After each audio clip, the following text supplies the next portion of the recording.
día de hoy? Muy bien, a ver. Sí, hoy día vamos a estudiar la llamada primavera democrática, ¿no? Claro que sí. Muy bien. Bienvenidos al curso de Historia del Perú. Damos inicio. Seguramente ya reconoces alguno de los personajes. Seguro estás viendo ahí, ¿no? Claro, el primero es Manuel Prado. Él es Manuel Prado Garteche. Claro, él gobernó 2 veces el Perú. Este sería su primer gobierno. La pregunta que surge es, ¿algún parentesco con el presidente Prado? ¿Te acuerdas del presidente Prado o no? María Ignacio Prado. ¿Tendrá algo que ver con Leoncio Prado? Sí, son familia, por supuesto. Aquí, en el billete de 10 soles, aparece José Abelardo Quiñones. ¿Qué papel cumplió él en la historia del Perú? ¿Qué pasó con el señor José Abelardo Quiñones? ¿Por qué se le recuerda? Y al final vemos al señor Alipio Ponce, claro, Alipio Ponce, héroe de la Policía Nacional. Lo consideran el titán de Carcabón. ¿Por qué?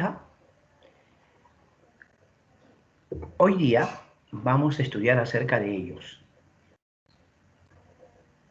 Pero también tenemos a José Luis Bustamante y Rivero.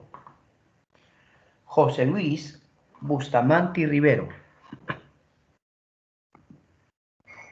Estos dos personajes van a ser presidentes en esta etapa, ¿no? ¿Cómo Bustamante y Rivero llega al poder? Y tendrá algo que ver Víctor Raúl, porque ahí lo veo a Víctor Raúl de la Torre, profe. Ahí está Víctor Raúl, ¿no?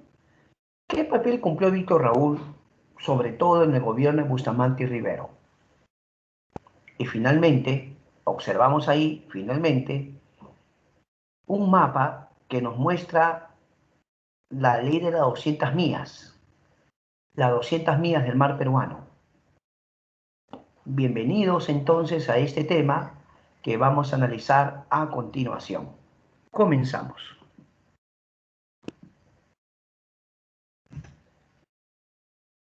¿Por qué primavera democrática? El Perú salía de una etapa bien difícil, claro, porque Perú estaba saliendo del tercer militarismo. Acuérdate, la etapa anterior a esta había sido el tercer militarismo de Sánchez Cerro y de Benavides. Claro, Benavides gobernó hasta 1939. Luego Benavides permite que haya elecciones y es elegido Manuel Prado, ¿no? Por ejemplo, aquí lo tenemos a Bustamante.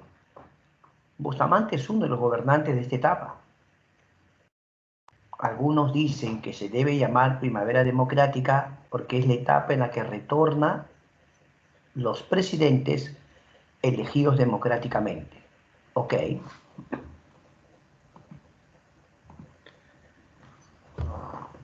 Comenzamos con el primer gobierno de Manuel Prado. A este también se le conoce como el gobierno de la buena vecindad. ¿Por qué se le llamó así?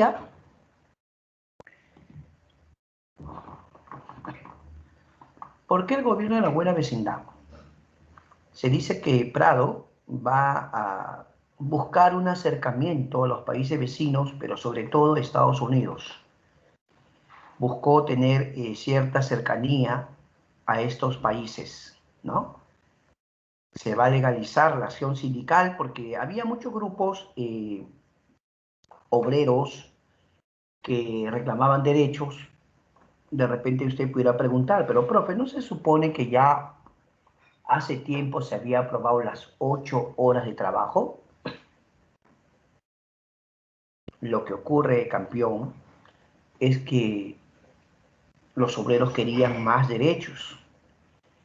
Por ejemplo, tú dirás, profesor, pero Benavides ya les había dado el seguro social del obrero. Pero una de las cosas que siempre los obreros reclamaban era el hecho de que los salarios eran muy bajos.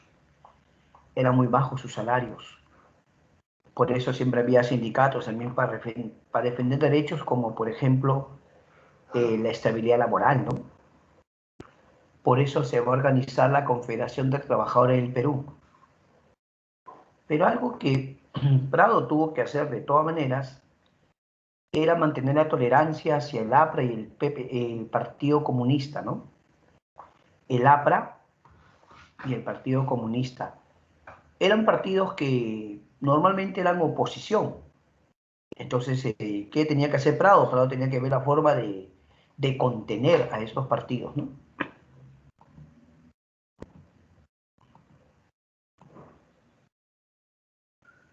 Va a haber exportaciones en algodón, en caucho y en cobre.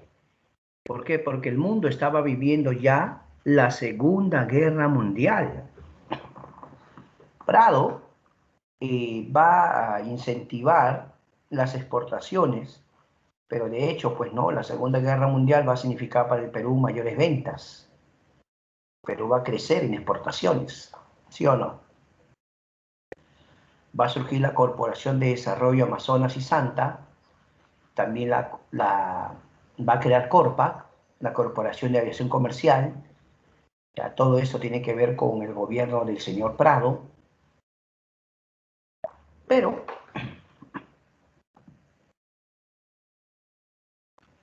Jorge Basadre, el que aparece en tu billete de 100 soles, revísalo. Jorge Basadre va a ser nombrado director de la Biblioteca Nacional. En el año 43, la Biblioteca Nacional sufrió un incendio. Producto de ese incendio, entonces se implicaba otra vez un gran trabajo, ¿no? Ya Ricardo Palma había hecho una reconstrucción de la biblioteca, pero después de la guerra con Chile, la guerra del Pacífico. Ahora, la Biblioteca Nacional tiene que ser reconstruida, ¿no? Jorge Bazar era un historiador muy respetado en San Marcos, era una persona muy, muy querida, pero su trabajo iba a tener que ser buscar libros, otra vez las instalaciones, todo eso no era tan sencillo, ¿no? No era tan sencillo, pero Jorge Bazar hizo un gran trabajo. Pero una de las cosas que sí va a llamar mucho la atención es el censo de 1940. Censo de 1940, que va a arrojar una población de 6.207.967 habitantes. Cuando comenzó la República, tal vez no me creas, cuando comenzó la República en el siglo XIX, Perú estaba más o menos en 1.289.000, más o menos. Pero ahora ya había un crecimiento notable, profe, pero es siglo XX y ya década del 40, claro. Pero mira, si te pones a pensar, ¿no? Estamos 2020, bueno, 2021 ya. Se estima, por ahí se estima que somos entre 32 a 33 millones de habitantes, ¿no? Son estimados entre 32 a 33 millones actualmente. Pero el año 40 el Perú era 6.207.000. Quiere decir que en el transcurso de 80 años, podemos decir, 80 años, mira cuánto ha crecido la población, ¿sí o no? Hay países que su población no suele crecer tanto y su población es semejante en mucho, mucho tiempo. Pero la pregunta es, ahora, ¿qué informe nos daba ese censo? Ese censo nos arrojaba un informe en cuanto a la cantidad de población urbana, la que vive en ciudad, y la población rural, la que vive en el campo. ¿Qué demandas tenía la población rural? Pregunta, ¿por qué estaba disminuyendo la población de campo rural y estaba aumentando la población urbana? Un joven dice, profe, la explicación es sencilla. Mucha gente se venía a Lima porque quería mejor trabajo, mejor educación para sus hijos, un mejor porvenir. Bueno, es cierto, pero ¿qué carencias revelaban ese censo? Porque si las personas deciden migrar o mudarse, es porque precisamente buscan una mejora, ¿sí o no? Entonces, ¿qué hacía el Estado para atender esas necesidades? Hablo de esa época, porque aquí estamos observando ya el inicio de grandes migraciones a la ciudad, ¿sí? Poco a poco van a venir personas a la ciudad. Por si acaso, esa fotografía que estás viendo tiene que ver con Basadre. Él es Basadre, ¿no? Y la biblioteca que él reconstruyó. Hoy, eh, cuando hay un censo, ¿qué dicen los expertos? Este censo revela, dicen, ¿no? Eh, el nivel de pobreza, la cantidad de hombres respecto a mujeres, el nivel educativo, nutrición. O sea, un censo podría darte información muy valiosa respecto a cómo van las cosas en el país.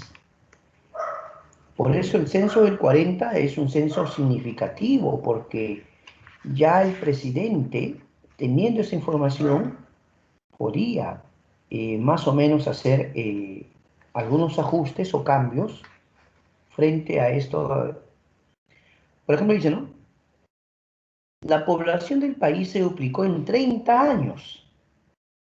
En el año 40, lo que te menciono, ¿no? Más o menos ya pone que el año 40 es 6 millones y medio. Solo es un ejemplo. Para el año 61 va a ser 9 millones y 13 millones para el año 72. ¿Ya cuéntanos? Ajá. Ahora, ¿dónde era muy necesario construir escuelas? ¿Dónde era necesario hacer hospitales, hacer carreteras? ¿No eran las provincias? Por eso es que ya ese censo brindó una información importante.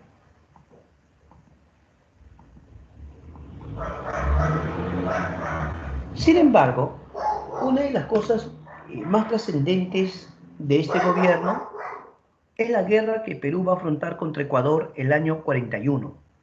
¿Ya?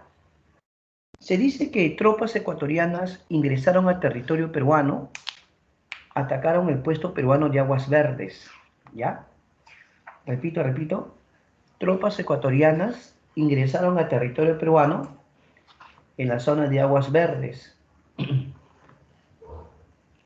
Como dice acá, ¿no? Mira, el 15 de julio del año 41, las tropas ecuatorianas atacaron los puestos fronterizos peruanos de Aguas Verdes, La Palma y Lechugal, siendo rechazados por los soldados peruanos. Se le va a encargar a un señor llamado Eloy Ureta que dirija estas fuerzas peruanas. Dice una información que estoy compartiendo contigo, porque sobre este tema hay mucha información. Dice así: varios hechos se sucedieron rápidamente. El 6 de julio, Perú y Ecuador protestaron por lo que cada uno considera una agresión del país vecino. El 7 de julio se produjeron manifestaciones patrióticas en el país, como la gran manifestación estudiantil frente al Palacio de Gobierno. ¿Ya? Similares sucesos ocurrieron en Tumbes, Chiclayo, Ayacucho, Arequipa. La reacción unánime fue de indignación. Más adelante, el 8 de julio, el Perú rechazó la protesta ecuatoriana, señalando que fueron los peruanos quienes se vieron atacados por la frontera de Sarumí en la zona de Aguas Verdes, La Palma y Lechugal. La nota diplomática peruana señaló que la acción fue realizada por soldados ecuatorianos destacados en la provincia del Oro. Sin embargo, las acciones armadas no cesaron, lo que provocó que algunos días después la aviación peruana repeliera las agresiones. Qué interesante, ¿eh? Luego dice acá, ¿ve? El 11 de julio, soldados ecuatorianos atacaron la guarnición de Bartra en el río Tigre y de Soplín en el río Pastaza en la frontera oriental, pero las agresiones fueron contrarrestadas. El conflicto se generalizó hacia el 22 de julio. Al día siguiente, Ecuador atacó nuevamente Lechugal, Matapalo, Aguas Verdes, Pocitos, La Bomba, El Caucho, La Unión y Las Cochas. En esta jornada, las tropas peruanas ocurrió el heroico sacrificio del capitán de la Fuerza Aérea José Abelardo Quiñones. Efectivamente, ¿no? Hablar de la guerra con Ecuador es hablar de José Abelardo Quiñones. Cuenta la historia que su avión había sido impactado, ¿no? Su avión fue impactado, pero él decidió, eh, o sea, no usó un paracaídas para salvarse. Él prefirió dirigir su avión hacia la base ecuatoriana y lanzarse o estrellarse contra ellos. La historia dice que, claro, las tropas peruanas estaban al mando del general Eloy Ureta, cuya brillante estrategia hizo retroceder a los ecuatorianos. Las acciones peruanas se realizaron en coordinación con la aviación y la marina. El Perú, hacia el 25 de julio, pasó a la ofensiva hasta el cese de fuego. Ahora, no podemos dejar de mencionar también al héroe de la policía, Alipio Ponce, llamado el Titán de Carcabón.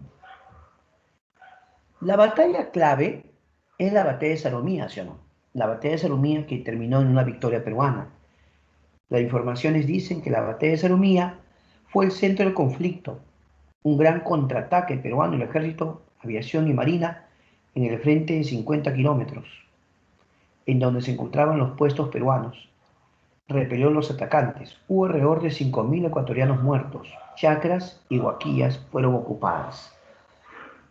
Yo les estoy leyendo ahorita el siglo XX del comercio. Son 10 tomos, ¿no?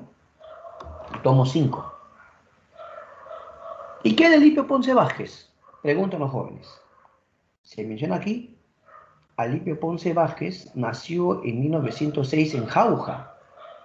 Como miembro de la Guardia Civil, fue enviada a la zona del conflicto, donde murió enfrentando una emboscada en el destacamento del Porotillo, sí, el 11 de septiembre del año 41. El teniente Ponce y otros 21 soldados peruanos se defendieron valientemente ante el ataque de fuerzas ecuatorianas muy superiores en número. ¿Ve? Es lo que comentan, ¿no? El llamado Titán de Cárcamo. Y aquí hay una nota adicional sobre José Abelardo Quiñones, que me daría leérselo. Dice, al estallar el conflicto, se le encomendó la misión de atacar las posiciones ecuatorianas en Quebrada Seca, a fin de destruir la artillería que abría fuego contra los peruanos. En el intento fue alcanzado por el fuego enemigo, pero lejos de saltar en paracaídas, enfiló y estrelló su máquina sobre las posiciones ecuatorianas. Esta guerra la ganó el Perú, porque la batalla de Salomía fue una victoria, y llamó mucho la atención que Perú ya tenía una fuerza aérea con paracaidistas. Se comenta, yo no lo puedo asegurar, se comenta que esto llamó la atención incluso del mismo Adolf Hitler. ¿No ves que el mundo estaba en guerra? El mundo estaba en plena guerra mundial. ¿No ves que la Segunda Guerra Mundial fue del 39 al 45, ¿no? Claro. Y esta guerra es el 41.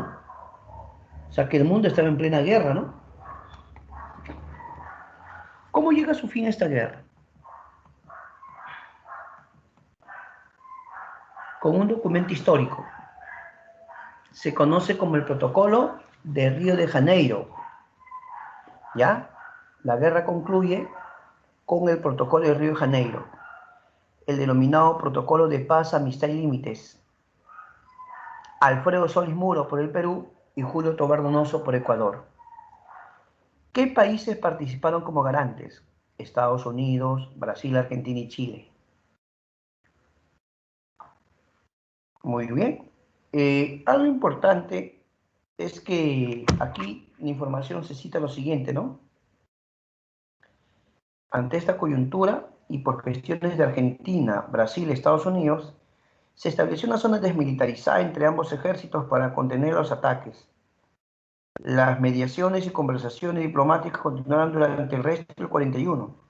Finalmente, el 29 de enero del año 42, se firmó el Tratado de Límites conocido como Protocolo de Río de Janeiro.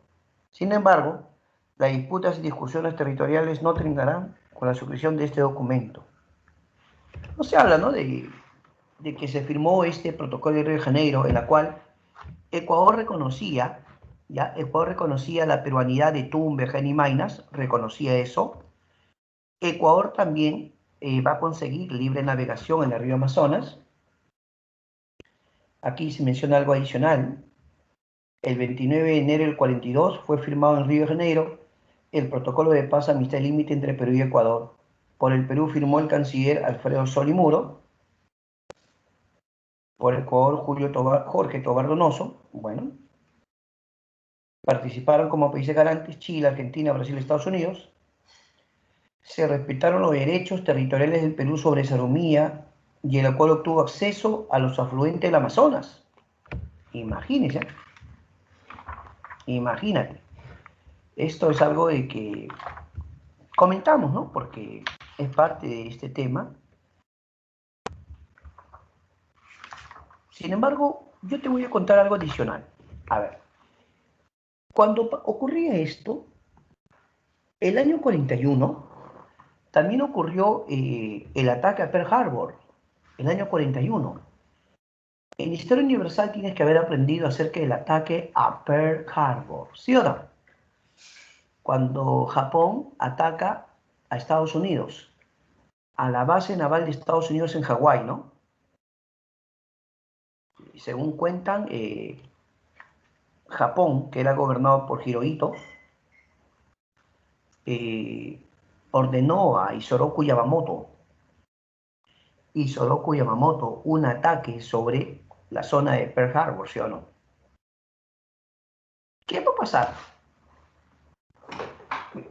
Algunos dicen o se preguntan, ¿qué tiene que ver con el Perú, no? Que el Perú tomó una posición. En un primer momento, Perú rompió relaciones diplomáticas con la potencia del eje. O sea, Perú rompe relaciones diplomáticas con Alemania, Japón e Italia.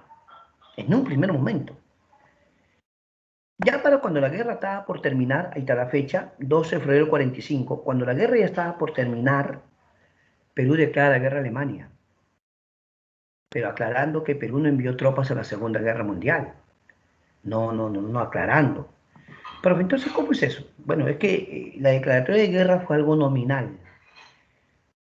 Se dice que los países que querían ser miembros de las Naciones Unidas o miembros fundadores de las Naciones Unidas debían tener una postura clara respecto a estas potencias, ¿no?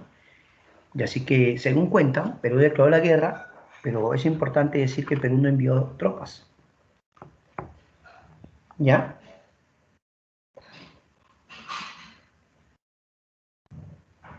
Vamos a ver.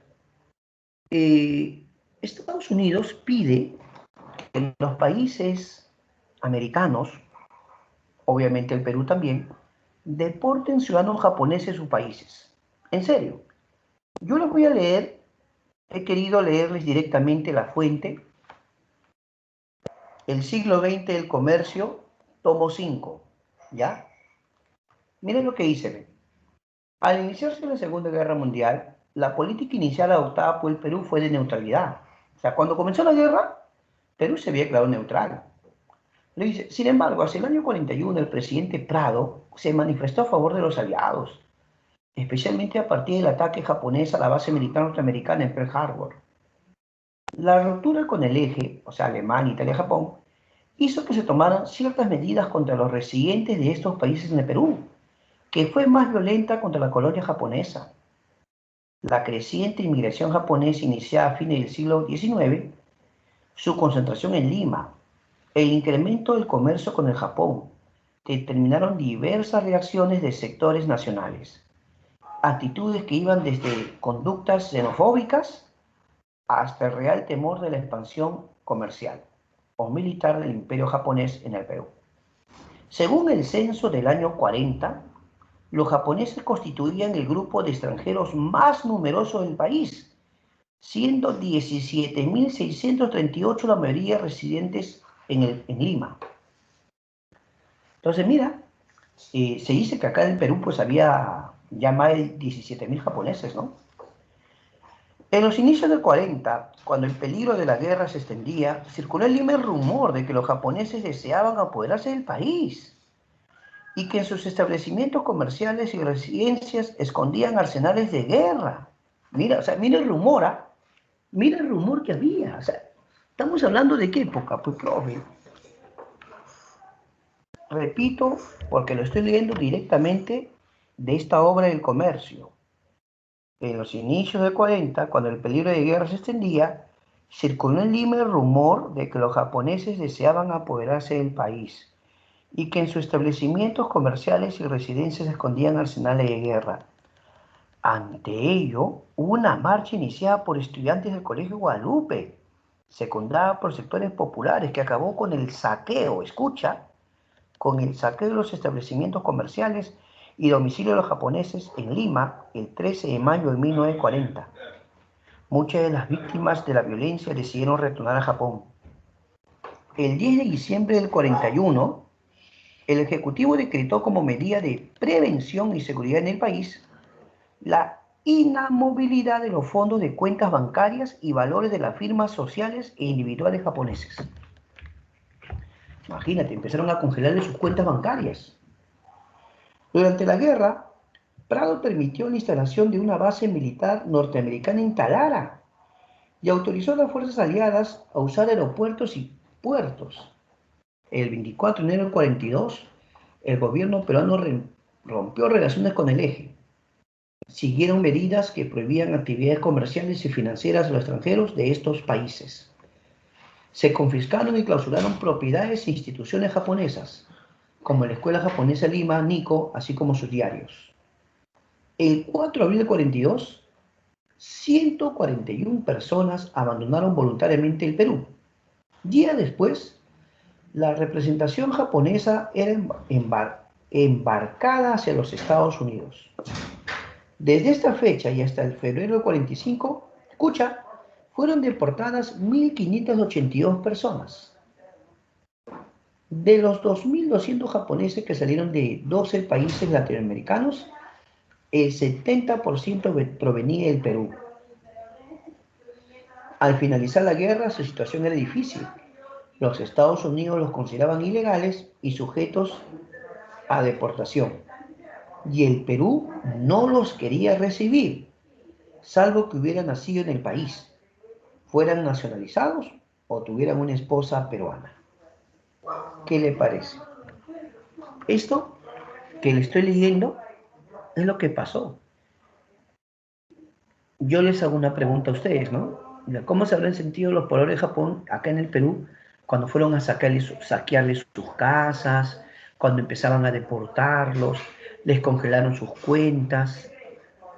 Muchos de ellos eran ya nacidos en Perú. Incluso algunos tenían esposa peruana, incluso tenían hijos. Y un dato curioso nomás, ¿no? Te comento. Brasil deportó o no deportó. La respuesta es no, no deportó. ¿Qué? No deportó. Brasil mandó tropas, pelearon en la guerra, pero no deportó japoneses. Y aquí bien deportado dice que venían del Perú. Que el,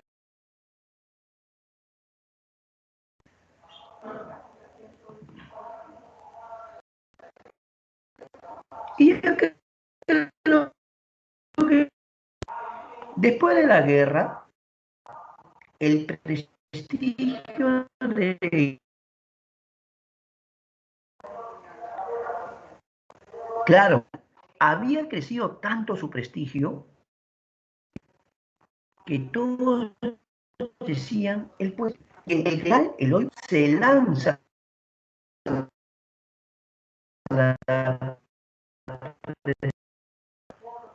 ¿Qué le preocupaba a muchos?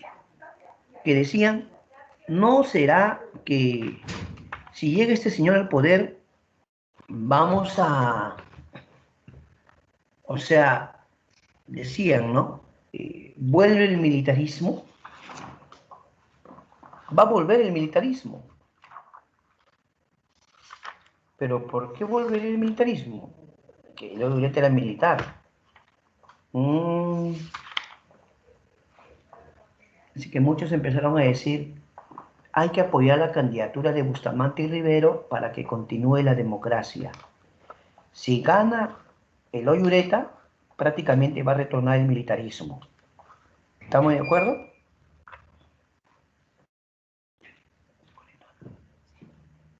Muy bien. Ahora, Bustamante y Rivero va a formar una agrupación conocida como el FREDENA, Frente Democrático Nacional, FREDENA, ¿ya? Pero esa era una organización, como dice, heterogénea, porque agrupaba a diversos grupos políticos, ¿ya? Uno de los que va a unirse a esto es el APRA.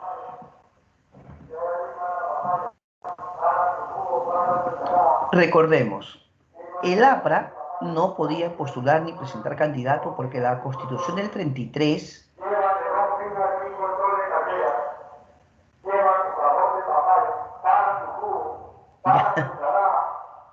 ya. Ya. Bueno, comprendan que los vendedores también pasan por acá. Ahora, el APRA no podía presentar candidato porque la Constitución le prohibía. La Constitución de Sánchez Cerro decía que eran prohibidos los partidos de organización internacional. Tampoco podían postular los comunistas ni los socialistas. ¿De acuerdo? Así que el APRA le propone a Bustamante una alianza. ¿En serio? Repito, el APRA le propone a Bustamante una alianza. ¿Aceptaría o no aceptaría Bustamante? ¿Qué dices tú? Claro, claro. Cuando el APRA se une a Bustamante, el APRA no va a postular como APRA, sino como Fredena, ¿ya? Como Fredena. Claro, pues. Ahora, el APRA le dice a Bustamante que pueden trabajar juntos y colaborar, ¿no? Se le propone trabajar juntos, colaborar, apoyarse. Entonces, Víctor Raúl de la Torre representaba, pues, obviamente al APRA, y así que el APRA y Bustamante ganan las elecciones. Pero los apristas van a tener mucha presencia, ya, van a tener mucha presencia en el Congreso. Entonces, más o menos, ¿cómo va a ser el asunto? Bustamante era el presidente, pero el APRA tenía el Congreso. Pero una pregunta, ¿este era un gobierno aprista? No, no era un gobierno aprista. Si bien es cierto, el APRA había apoyado a Alfredena y el APRA había llegado al poder también, no era un gobierno aprista, era el gobierno de Bustamante, sino que Bustamante les había permitido postular. Al principio, la relación del APRA y Bustamante andaba muy bien, digo al principio, pero con el tiempo van a aparecer algunas discrepancias, algunas diferencias, y el APRA va a querer ejercer presión o tener mayor presencia en el gobierno, cosa que tampoco a Bustamante le va a gustar, pues. No, Bustamante también no está de acuerdo. ¿Ya?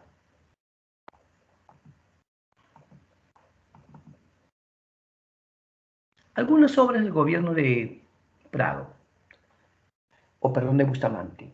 Se crea la empresa petrolera fiscal, va a haber un problema económico, incremento del control de precios, subsidios, control del tipo de cambio, que es, lo que ocurre es que después de la Segunda Guerra Mundial, Perú va a vender menos.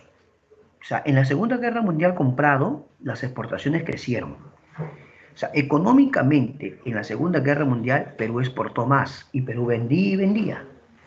Pero ahora que ya pasó la guerra, los países europeos están debilitados, están mal económicamente. ¿Podrían reconstruirse? Esa es la gran pregunta. ¿Se reconstruiría?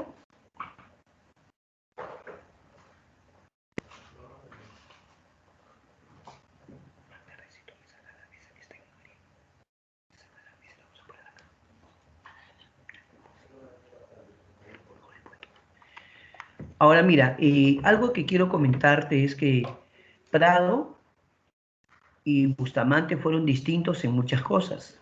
Prado de alguna forma buscó contener la presencia del APRA y de los socialistas. ¿Cómo se supone que Bustamante lo tenía de aliado al APRA? Digo, de aliado, hasta que después van a tener sus diferencias. Pero en el gobierno de Bustamante, número uno, se crea la empresa Petrolera Fiscal. Número dos, el incremento del control de precios, subsidios y tipo de cambio. Entonces, el gobierno va a tener que hacer subsidios. ¿Por qué? Porque la economía va a empezar a sentirse mal a raíz de que las potencias europeas ya no nos compran o nos compraban menos porque están mal económicamente. Con decirte que Estados Unidos tuvo que aplicar una medida para ayudar a Occidente. No sé si escuchó hablar usted del Plan Marshall. Estados Unidos los tuvo que ayudar. Incluso la URSS ayudó a la parte oriental con el Plan Molotov. O sea que la economía también se vio afectada, ¿no? Claro, se va a crear la Corporación Nacional de Vivienda, la unidad vecinal número 3. Ese lugar lo conoce usted, mire la fotografía. ¿Lo conoce? ¿Me parece familiar? ¿Ha pasado por ahí? ¿No? Como yéndote a San Marcos, pe. Como los que se van a San Marcos pasan por la unidad vecinal número 3. Como dice acá, el Plan Nacional de Vivienda fue un proyecto para construir unidades habitacionales con inversión estatal. Así se creó la Corporación Nacional de Vivienda, que esbozó un proyecto que comprendía 7 unidades vecinales para la periferia de Lima. Sin embargo, solo se pudo terminar uno de esos proyectos antes del golpe del 48. Claro, si se hubiese llevado a cabo eso, ¿cuántas unidades vecinales hubiera habido, no? Efectivamente. Sin embargo, una de las medidas más así polémicas y controversiales va a ser la ley del llanaconaje. La ley del llanaconaje prohibía el trabajo gratuito y decía que debía pagarse un salario a los campesinos. En ese sentido, como dice acá, fue una de las medidas más importantes de Bustamante, porque proponía mejorar la distribución de los ingresos en el sector agrario, así como modernizar las relaciones laborales entre los campesinos y los hacendados.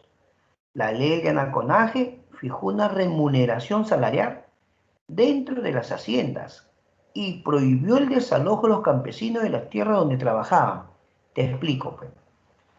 Durante muchos años había habido grandes terratenientes y hacendados que tenían familias enteras en sus tierras trabajando para ellos. Y a veces estos señores terratenientes o hacendados decían, ¿no? Yo les doy casa, comida y trabajo, ¿qué más quieren?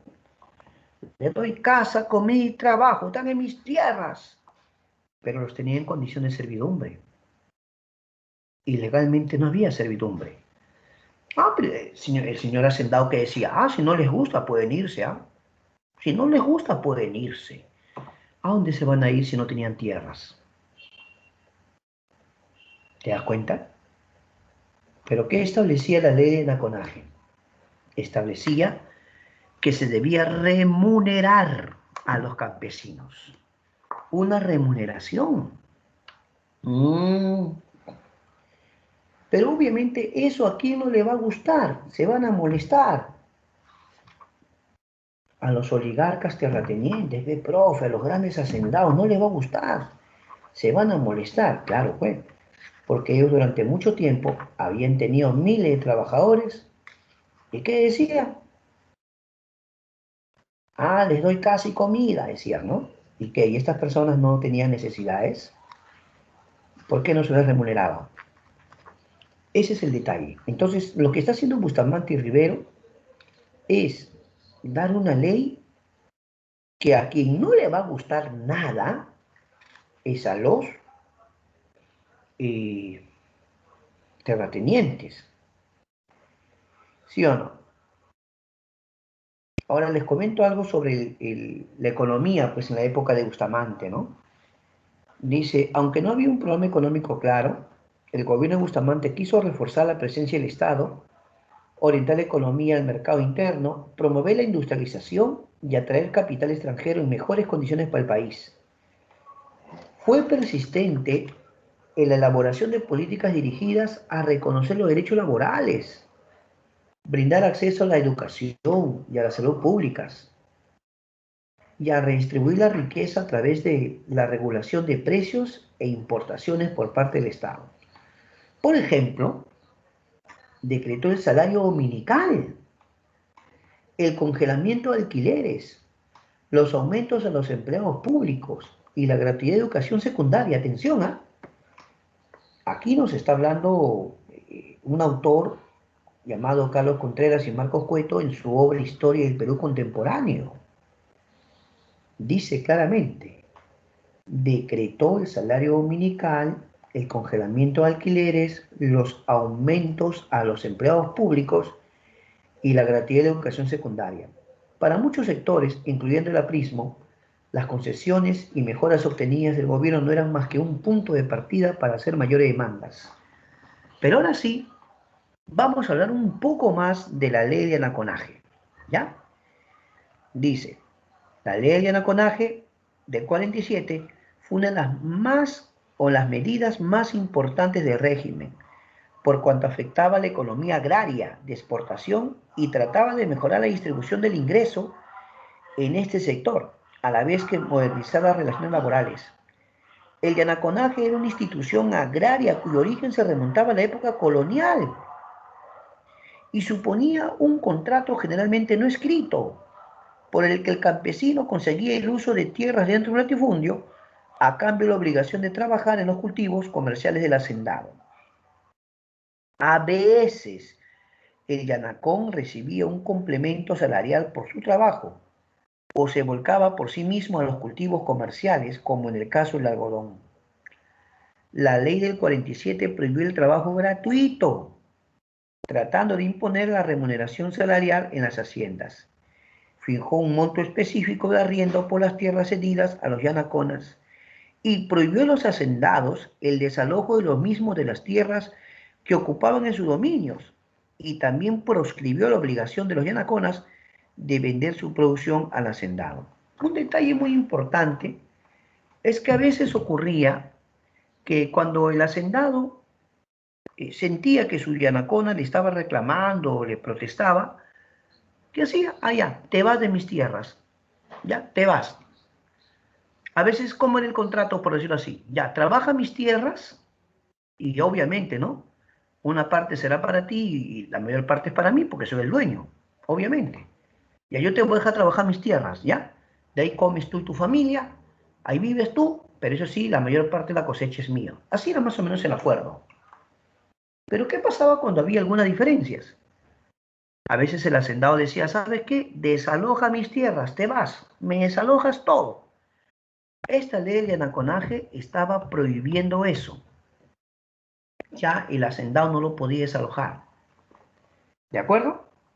Y sobre todo que estaba diciendo que se prohibía el trabajo gratuito. Dice, mira, por favor quiero compartirte esto porque es muy importante que entiendas esta ley. Dice, aunque la medida favoreció a la población campesina dentro de las haciendas, perjudicó en el largo plazo la modernización productiva de los latifundios, ya que debían cargar con una población yanacona cada vez más creciente y cuyo interés principal estaba en la atención de sus propias parcelas y no en el trabajo del hacendado. Durante el régimen de Bustamante se estableció una serie de mecanismos de control de cambios, regulación de precios de alimentos e intentos de dirigir las importaciones, que a la postre serían inoperantes para contener los desequilibrios económicos acumulados que eran cada vez más agudos. El tipo de cambio fijo era contraproducente en un creciente mercado negro de dólares y era especialmente resentido por los exportadores, quienes tenían que entregar las divisas que obtenían. ¿Qué le parece? Entonces, esta medida de la ley de anaconaje fue una medida importante, ¿no?, que se dio. Sin embargo, ¿cuál es la medida así de más interés en lo que se refiere a la historia del Perú con Bustamante? La famosa ley del anaconaje, pues. Pero también está la ley de las 200 millas, profesor. La ley de las 200 millas del mar peruano. Durante mucho tiempo las potencias habían pescado en nuestro mar, uy, a sus anchas, ¿no? Pero ¿qué hizo Bustamante? Aprobó la ley de las 200 millas. Como tú ves en el dibujo, Perú declaró su soberanía sobre ese llamado mar territorial peruano. Pero la cosa, claro, o sea, de alguna forma va a haber ciertas ventajas en esto, profesor. Las informaciones dicen que la ley de las 200 millas fue un decreto promulgado por Bustamante que se publicó en el Diario Peruano, que establecía los derechos de soberanía nacional sobre el zócalo continental y sobre el mar adyacente a la costa peruana, en una extensión de 200 millas. Este territorio solo puede ser usufructuado por el país poseedor, que tiene la soberanía para aprovechar los recursos marinos, así como preservarlos y protegerlos. Con el tiempo, esta tesis de la soberanía de las 200 millas también va a ser aceptada por Chile y por Ecuador, ¿no? Claro. Sin embargo, eh, poco a poco se van a ir dando cosas, ¿no? Se va a firmar un contrato de desechura con la IPC, su contrato de petróleo, y se va a producir el asesinato de un periodista, Francisco Graña Garland, que era el director de la prensa. Es que lo que va a pasar es que poco a poco la economía va a ir eh, agravándose, ¿no? Dice que el índice del costo de vida aumentó en 70%. Y entre agosto y diciembre del 47 la inflación aumentó en 55%. Entonces, se va a sentir escasez de productos, los subsidios no dieron resultados, se incrementaban las importaciones, o sea, la economía se puso mal en el gobierno de Bustamante. Dice, la crisis económica llevó a un enfrentamiento de las clases sociales cada vez más agudo. Las clases medias empezaron a ver con simpatía a los llamados de la élite a restablecer el orden y la autoridad a costa del APRA para evitar una nueva guerra civil. Cuando la coyuntura económica empezó a deteriorarse, las élites económicas que defendían el liberalismo económico a ultranza. Va a haber oposición también por parte de la oligarquía. Sí, estaban molestos sobre todo por esa ley de llanaconaje. ¿O no? Claro. Pero, ¿cómo se va la cosa acá? Dice, la oposición antiaprista y las críticas de la derecha a la debilidad del gobierno Bustamante se concentraron inicialmente en la discusión de una ley de imprenta, por la que el APRA trató de controlar a los diarios que se le oponían. Luego dice, la situación se polarizó después del asesinato por militantes apristas del industrial Francisco Graña Garland, presidente del directorio de la prensa y crítico prominente del APRA. Miren, yo les estoy leyendo directamente de un libro del señor Carlos Contreras. ¿Por qué les leo esta información? Porque quiero que entiendan que hay muchas investigaciones sobre estos temas actualmente. Se dice que el señor Francisco Graña Garland, que era presidente del directorio del diario La Prensa, era muy crítico del APRA Y la información dice así, tal como ustedes lo escuchan, dice, la situación se polarizó después del asesinato por militantes apristas del industrial Francisco Graña Garland. Bustamante retiró a los 3 ministros apristas de su gabinete para garantizar una investigación imparcial del crimen y formó un gabinete nuevo, donde la mitad de los ministros eran militares. Hacia julio del 47, los congresistas antiapristas no se presentaron en la instalación del Parlamento, no pudiendo reabrirse el Congreso y haciendo más difícil la estabilidad del gobierno. Beltrán, el nuevo director del diario La Prensa, desató una crítica más furibunda contra el APRA, llamando a formar una alianza nacional en su contra. Esta era una crítica sustentada en un proyecto político de más largo plazo. Entonces, así estaban las cosas. Al último, se dice que en los primeros días de octubre, ahí está, ¿ve? En los primeros días de octubre, 3 de octubre del año 48, marineros se van a sublevar. Sí. Otra vez, esta información que estoy leyendo dice así. En los primeros días de octubre del año 48, el APRA alentó una sublevación en el Callao de la tropa de la Marina. El alzamiento fue reprimido con dureza por el gobierno de Bustamante, que suspendió las garantías constitucionales, declaró fuera de ley al APRA y reanudó la persecución a sus militantes. Así que ahora ya se peleó de forma definitiva el presidente Bustamante con los apristas, porque los apristas fueron declarados fuera de ley. Frente a esa situación, ¿qué va a ocurrir? En Arequipa se va a sublevar Manuel Odría. Ahí lo tiene usted, ¿no? Se subleva Manuel Odría. Algo curioso es que él había sido ministro de Bustamante. Muchos consideran que el respaldo que tuvo Odría para este golpe de Estado se conoce como la Revolución Restauradora. Claro, el año 48 Manuel Odría se subleva. Entonces va a haber un golpe de Estado contra Bustamante. Se va a instaurar un gobierno militar, un gobierno dictatorial, ¿no? Con el señor Odría. Pero mira, qué dato para curioso, ¿no? O sea, todo lo que pasó, en cierta forma, podemos comentar nosotros, era una situación entre Lapra y Bustamante, profe. Cuando estuvo en pleno problema, Bustamante había expresado de forma bien clara, había sido tajante. Bustamante dijo, yo no gobierno para un partido, yo gobierno para todos los peruanos. Así había expresado Bustamante. Había sido claro en el hecho de que él consideraba que él no gobernaba solo para el partido aprista.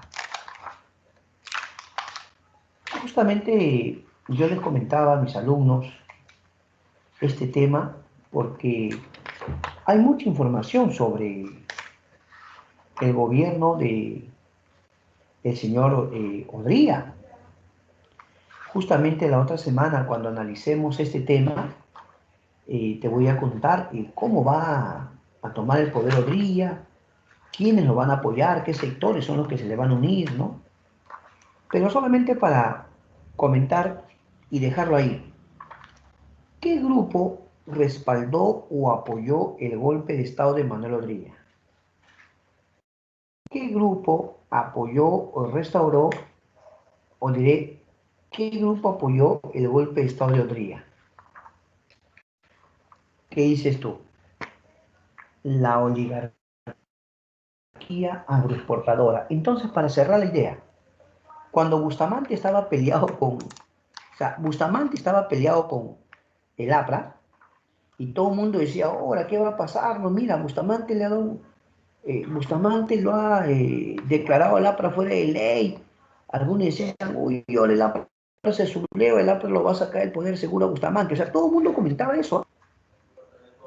Sin embargo, se produce el golpe de Estado de Odría, pero aunque Odría era un militar, ¿Tenía el respaldo de quién? Odría tenía el respaldo de la oligarquía agroexportadora. Y ahora nos preguntamos, ¿por qué la oligarquía agroexportadora apoyó?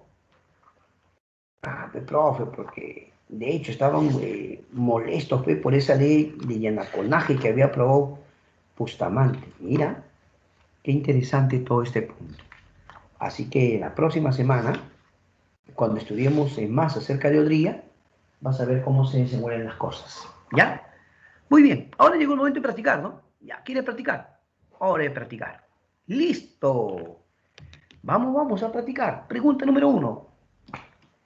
Hora de practicar. Vamos. Mande su respuesta, Pregunta 1.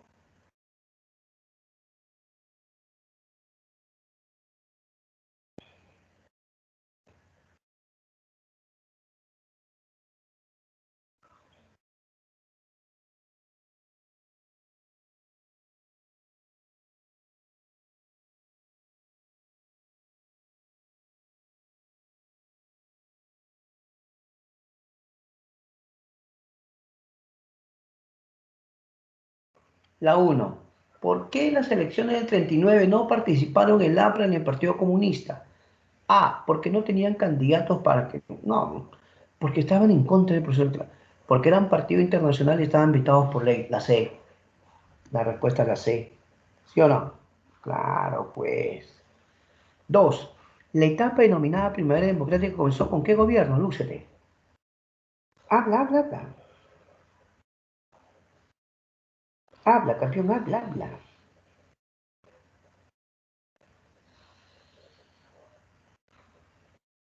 Por supuesto, comenzó con el gobierno de Manuel Prado, la A. Vamos a la 3. Vamos a la 3. A resolver.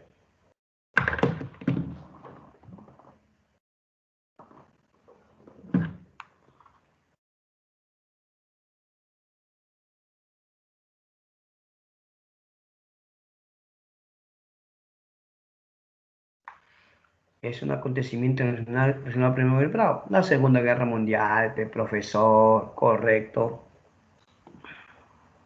4, a ver, ordena.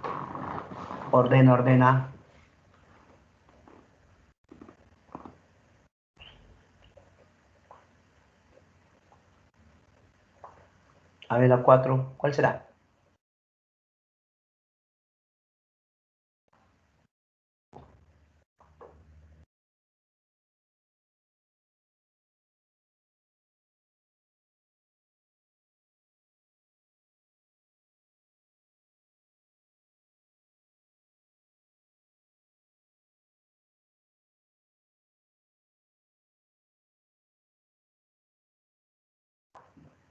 Ley de emergencia Sánchez Cerro, no corresponde. Conflicto con Colombia, eso pasó con también Sánchez Cerro, no corresponde. Guerra con Ecuador, sí, comprado, pues, 41. Legalizó la acción sindical, sí, 4. 3, 4. La A. Muy bien, la A.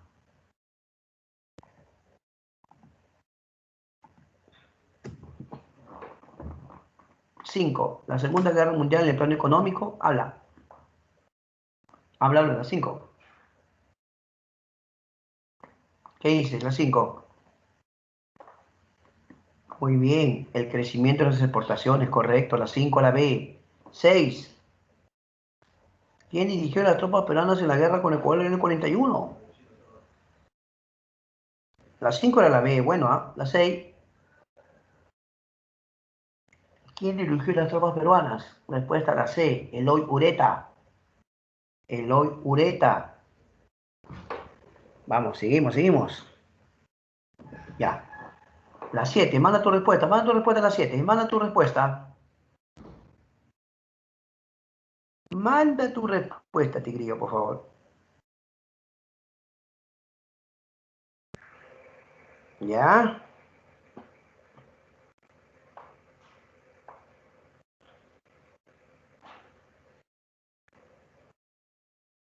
Muy bien, veamos. Pide verdadero o falso, ¿no?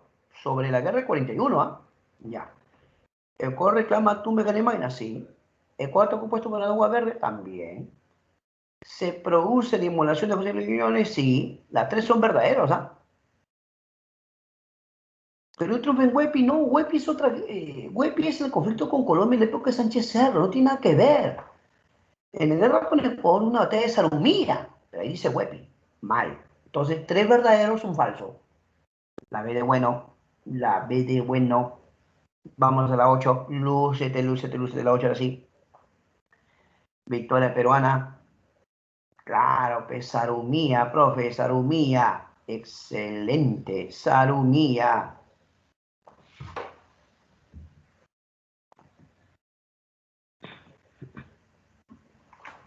9.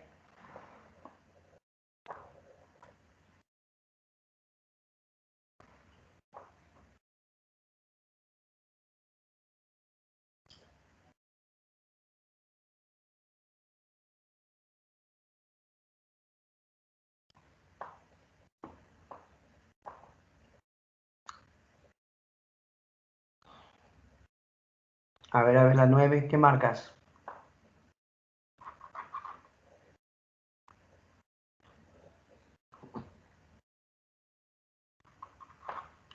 A ver, Bustamante y Rivero. ¿Se crea empresa petrolera fiscal? Sí, es verdad. El APRA fue declarado fuera de ley por Bustamante, sí, 1 y 2. CAI, no. El Centro Alto Estudios Militares, Odría, falso. Establece el lira perdedor, Sepierola, falso. 1 y 2, la A. Ya está, 1 y 2, la A.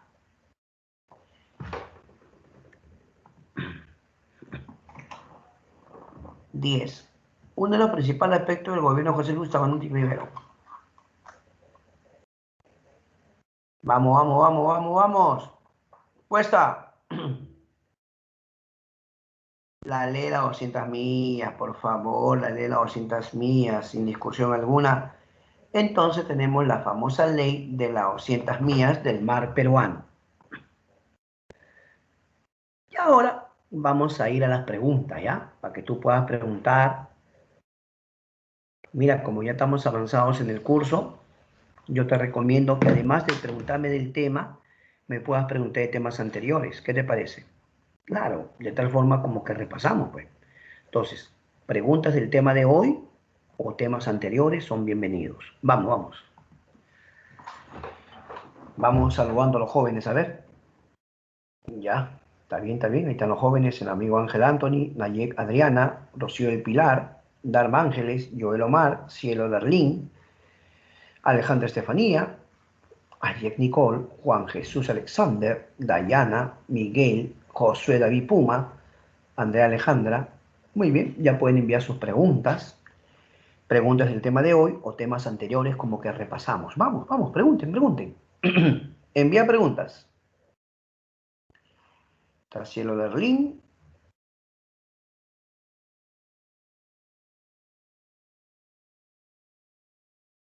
Eileen Micaela.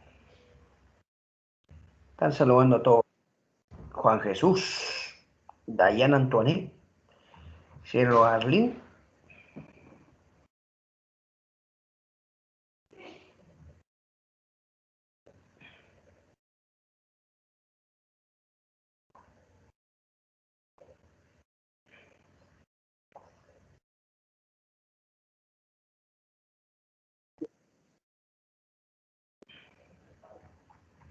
Listo, a ver, ya empezamos las preguntas, ¿no? Vamos viendo preguntas, pues. Ya, preguntas. Oh, mira, Stephanie, esa pregunta está interesantísima, muy buena. Lo que pasa es que sobre el origen del quechua hay muchas tesis, amiga Estefanía. No es un tema cerrado. Tú dirías, eso le compete más a los lingüistas. Hay hasta una tesis, amiga Estefanía, que lo promueve la señora Rukhshadi, ¿no? Es probable, digo probable, que en Caral, mira, Caral es arcaico superior. Es probable que en Caral ya se hablaba quechua. Pero Wari lo difunde porque Wari es imperio, pues. O sea, lo que sí te puedo creer de Wari es la difusión. ¿Por qué? Porque era un imperio, y un imperio cuando somete a otros pueblos, normalmente impone su cultura, su lengua, su religión, ¿no? O sea, difusión sí, amiga Estefanía, pero origen es un poquito complicado. Podría ser desde la época incluso de Caral, ¿no? Marjorie, Antoinette, yo hace un momento les estaba leyendo un libro muy serio, Historia del Perú Contemporáneo, ¿no? Ese libro habla acerca de que había ciertas diferencias ya entre el APRA y Bustamante. Entonces, el director del diario La Prensa era el señor Francisco Graña Garland. Entonces, él como periodista criticaba esto, sí, criticaba al APRA, pero de repente fue asesinado. Entonces, surgen muchas preguntas, ¿no? ¿Quiénes hicieron esto realmente, no? Sin embargo, como les decía yo estoy leyendo directamente de un libro que es muy confiable, página 292 de este libro. Dice así, te lo vuelvo a repetir, ¿ah? La situación se polarizó después del asesinato por militantes apristas del industrial Francisco Graña Garland, presidente del directorio del diario La Prensa y crítico prominente del APRA. Dice, Bustamante retiró a los 3 ministros apristas de su gabinete para garantizar una investigación imparcial del crimen y formó un gabinete nuevo. ¿Ya? Más o menos esa es la idea.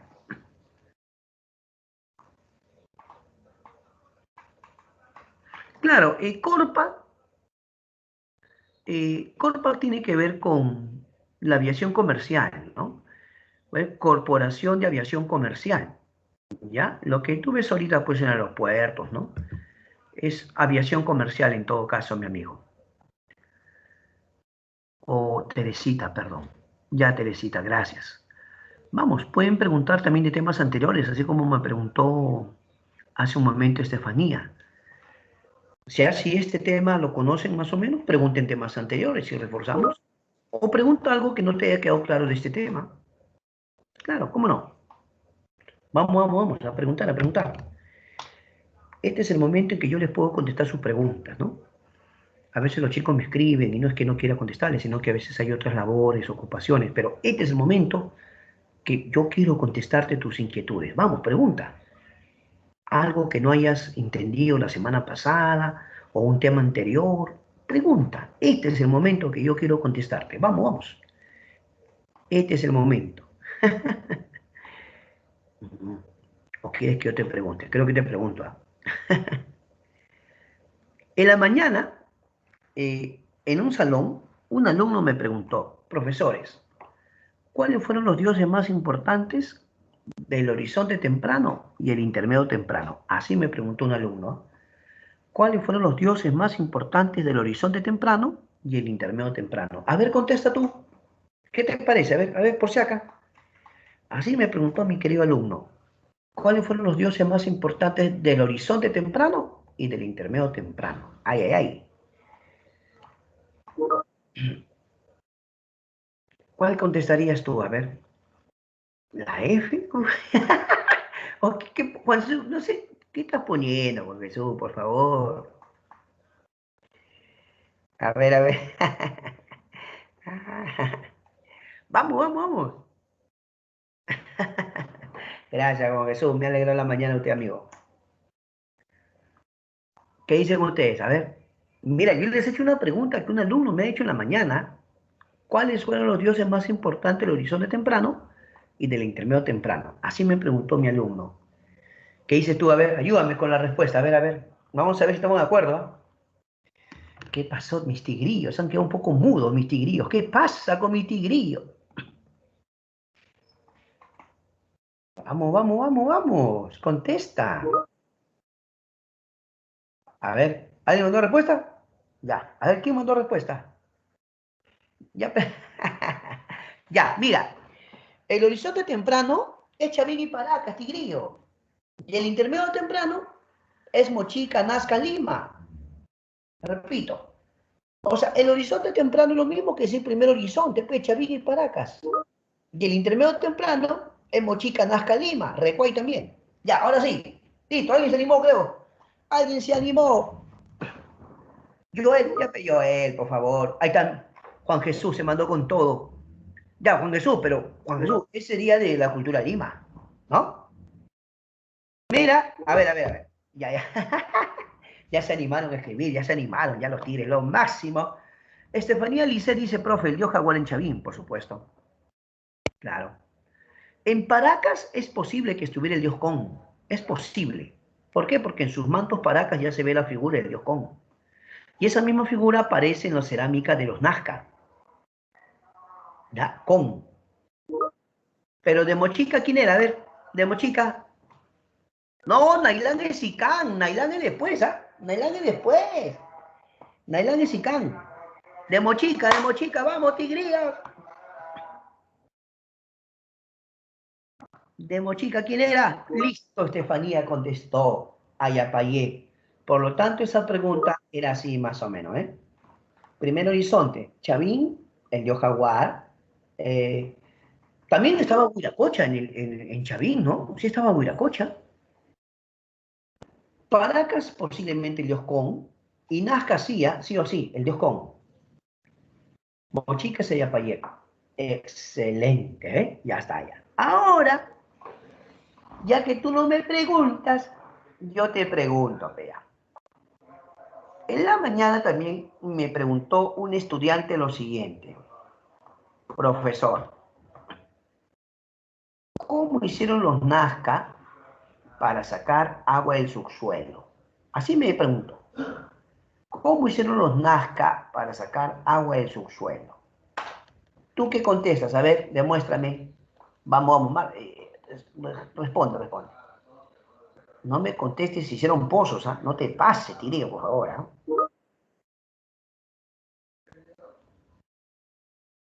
Ya, muy bien, ahorita te contestamos, Marjorie, con mucho gusto, ahorita te contesto. Ya Marjorie mandó su pregunta, ahorita le contestamos a Marjorie. Juan Jesús dice, profe, con los puquios, claro, para redondear la idea, amigo Juan Jesús, los Nazca crean un sistema de galerías filtrantes con acueductos subterráneos. Acueductos subterráneos que al contar con galerías filtrantes, el agua va a ascender, el agua va a filtrar. De ahí por qué le llaman puquios, amigo Juan Jesús. A esos puquios también le llaman ojos de agua, ¿sí o no? Claro, pues. Ahora, para todos mis tigrillos, una pregunta chévere que ha planteado la amiga Marjorie.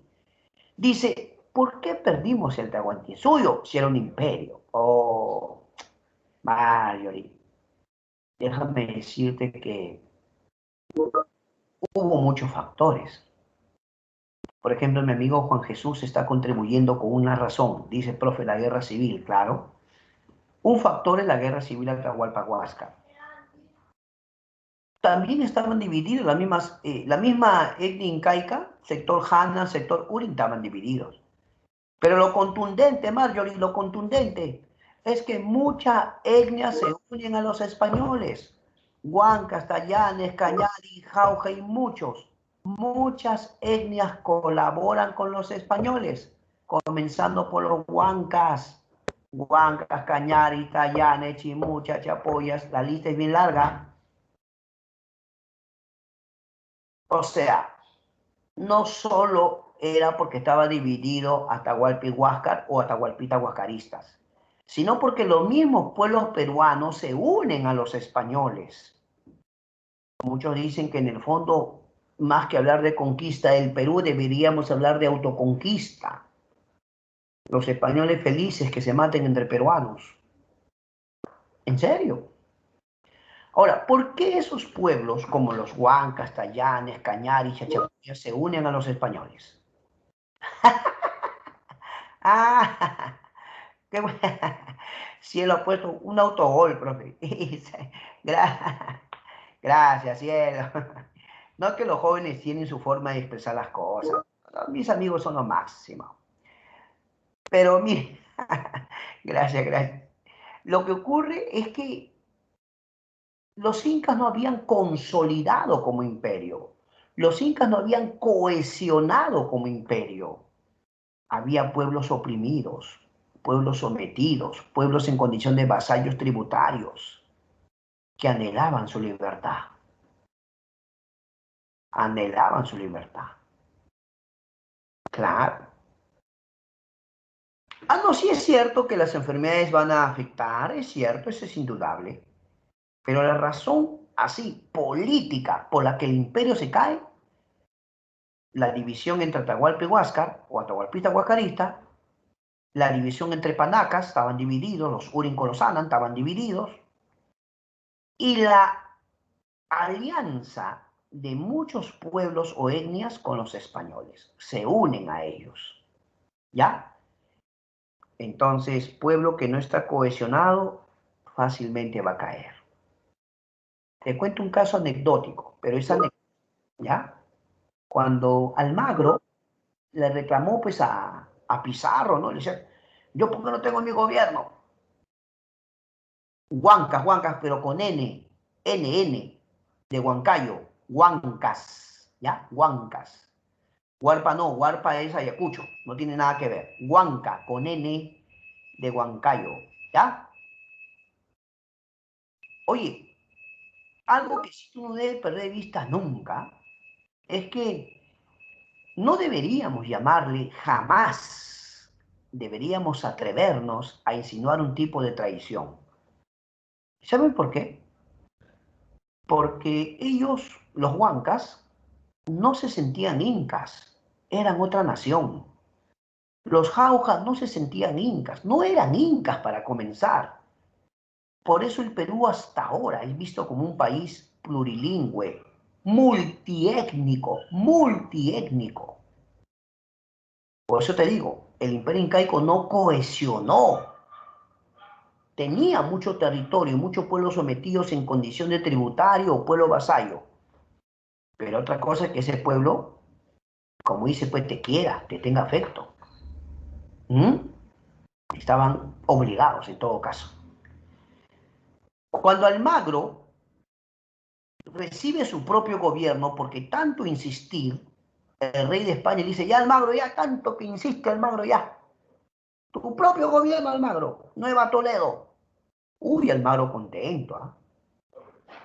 Y el mismo Francisco Pizarro le dice al Almagro, yo te voy a apoyar, yo te apoyo, te voy a dar tropas, todo para que tú conquistes.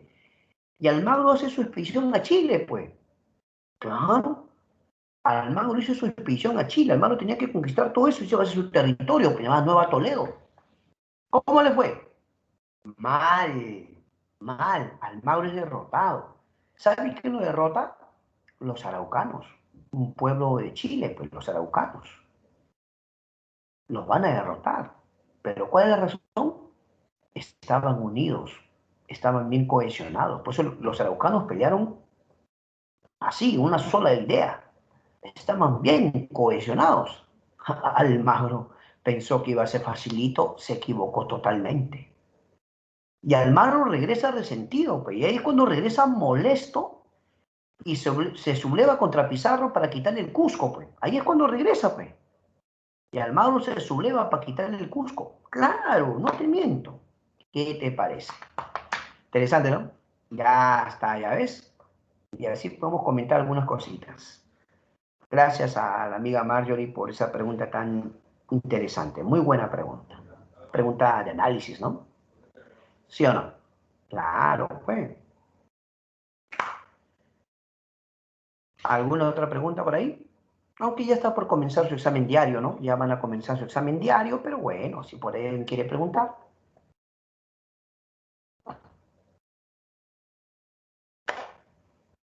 Ya. A ver, escucha, yo te voy a hacer una pregunta a ti. A ver, vamos a ver, la ultimita, no vamos, no vamos. Las armas líticas solutrenses o europeas se encuentran relacionadas a qué teoría del poblamiento americano. Listo, se acabó. No, profe, sí, se acabó, Tiri, se acabó. Las armas líticas solutrenses de origen europeo se encuentran relacionadas a qué teoría del poblamiento americano.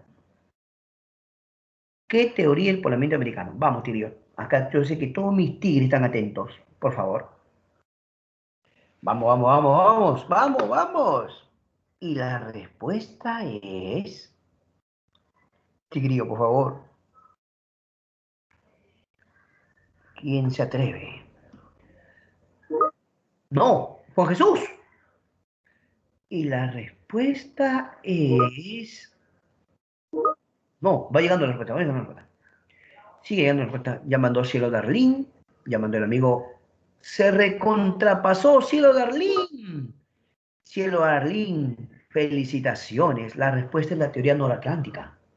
La teoría noratlántica de Dennis Stanford y Bruce Brackley hablan acerca de una posible migración europea. Y las armas líticas que se han encontrado de origen europeo se llaman solutrenses.